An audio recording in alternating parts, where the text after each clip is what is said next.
Yes, and it looks like the last batch of important dates, long overdue dates, have been announced by Election Commission Chairman Tan Sri Aziz.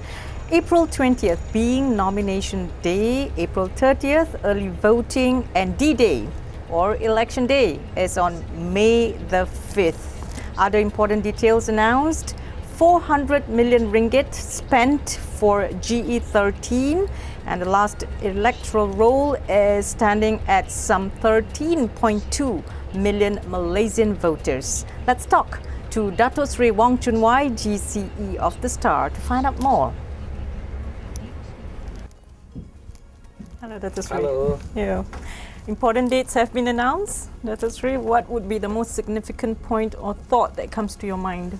The most obvious factor was that, much to my surprise, was that if you look at the number of days that's been fixed for campaigning, and if you take into account that a campaign starts immediately after nomination on April 20th, if you use that as a counting point, it's actually 15 days of campaigning. 15 days of campaigning. That's really long, because the minimum date is 11 days.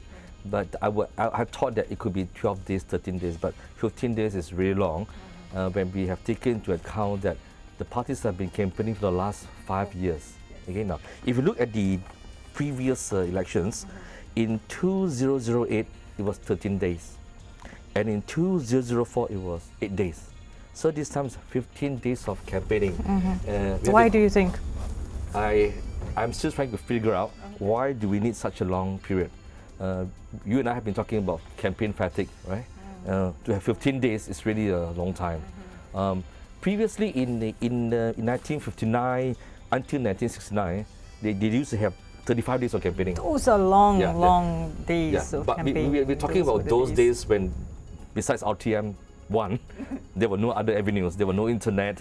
There were no street shop TV. Okay? Yes. There were no tweets. There were no SMS. There were no internet. So we understand if we need 35 days, because Malaysia was then Malaysia was then it was difficult. It was difficult to travel up and down. Of course. But logistical. But for me, 15 days is really a long time. But still, it's going to be a long ride from now, going through this daily campaigning, daily mudslinging. It's going to be very exciting. Yes. Yeah. And another interesting factor is that if you look at the amount that's been allocated, it's 400 million. 400 million. I just mentioned that just now. That's a lot. Yeah. Because in 2008, it was just 171 million. That's more than double. So there's a lot of money been spent for these elections. Where is all this money?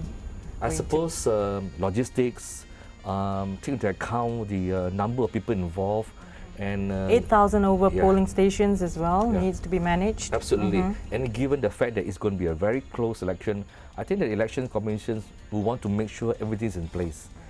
If money has got to be spent, it has to be spent.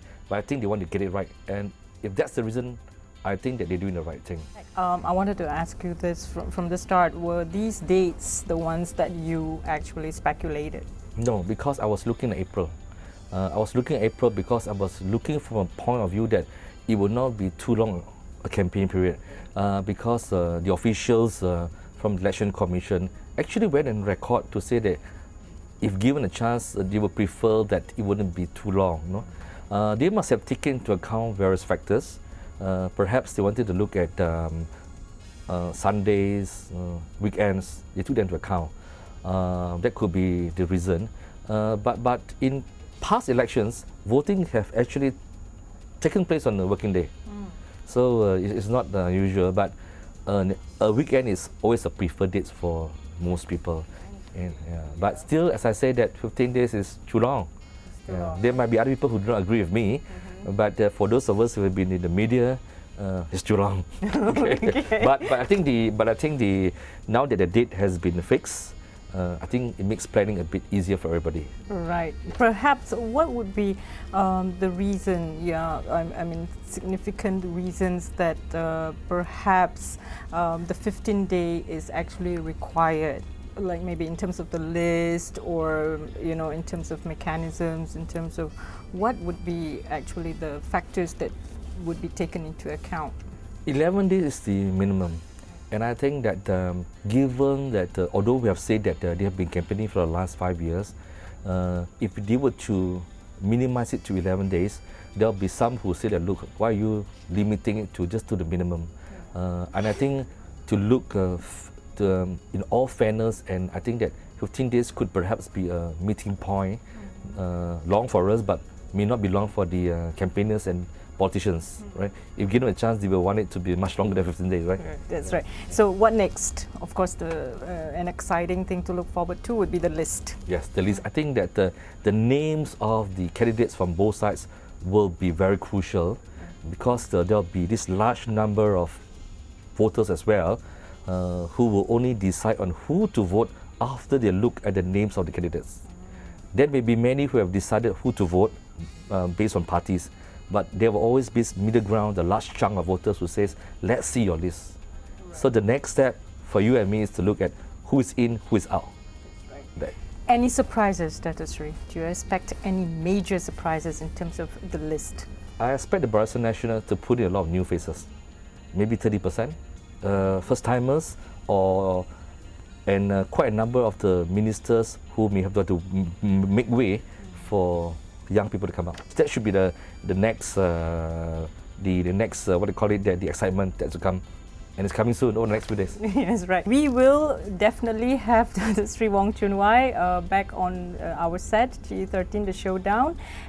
Those dates have been announced. We look forward to the campaign period and the number of issues that we will be entertained by. I'm Anne Edwards. Thank you so much for your time.